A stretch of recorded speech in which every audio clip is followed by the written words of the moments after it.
Hi, I'm John Persinos, Editorial Director of Investing Daily, with a video presentation for Friday, August 4th. To view our full range of trading services and publications, visit our website at investingdaily.com. Also, visit the website of our subsidiary, streetauthority.com.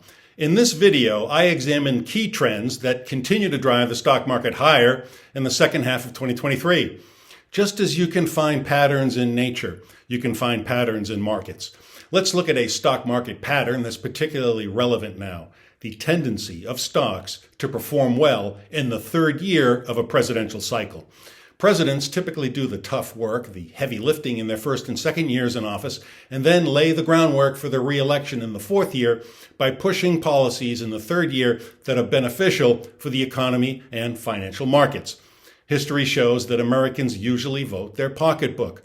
Simply put, if perception at election time is the economy is improving, odds favor the party already in power. Take a look at the following chart.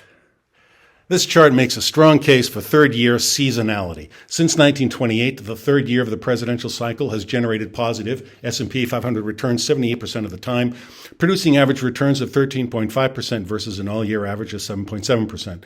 The presidential cycle isn't the only pillar shoring up the bull market. After the closing bell Thursday, two mega-cap tech giants that are economic bellwethers, Apple and Amazon, provided quarterly operating results. Apple's results were mixed, whereas Amazon blew the doors off expectations. Apple reported fiscal third quarter results that beat consensus expectations for both earnings and revenue. That was the good news. That was driven by stronger services revenue that grew year over year by 8%. However, overall revenue still fell 1% compared to the same quarter a year ago, and revenue in the company's iPhone, Mac, and iPad lines were all down from a year earlier.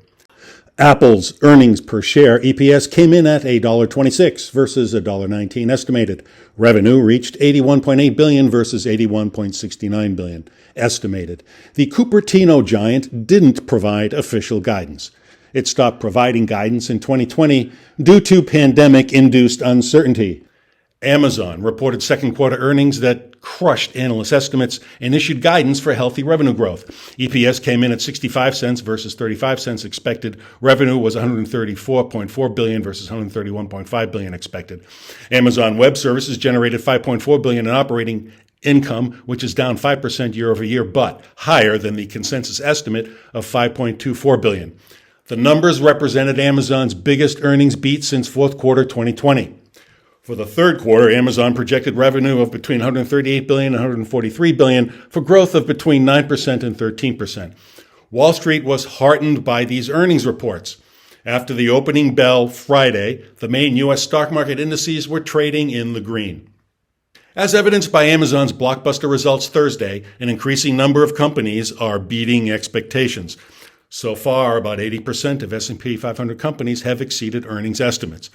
Wall Street expects a return to profit growth for S&P 500 companies as a whole in the next 2 quarters. In 2023, for Q3 and Q4, analysts are projecting earnings growth of 0.1% and 7.6% respectively, according to research firm FactSet.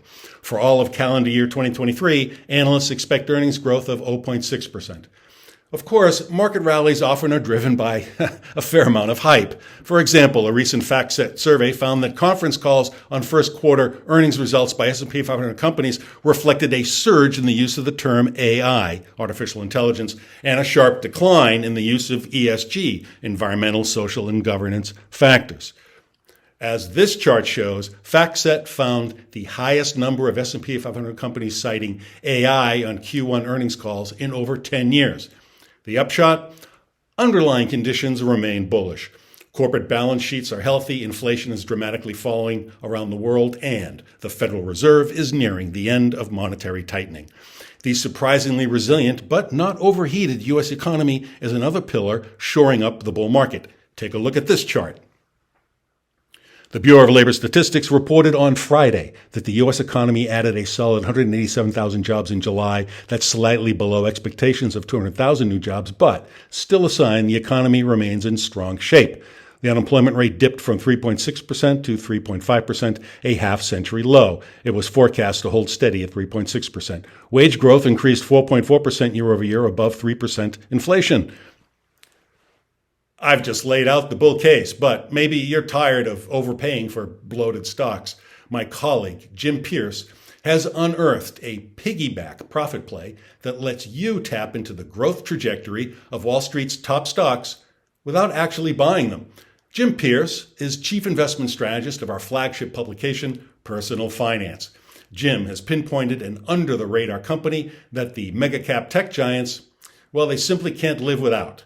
This piggyback play is deeply entrenched in the artificial intelligence market, size $2 trillion by 2030, electric vehicles, $693 billion by 2030, and cloud computing, $2.3 trillion by 2032. The time to buy this stock is now, before the rest of the investment herd finds out and sends its share price into the stratosphere. To learn the details, click the URL at the bottom of the article that accompanies this video on the Investing Daily website. And if you have any questions or comments, please don't hesitate to send an email to me at mailbag@investingdaily.com. Thanks so much for watching.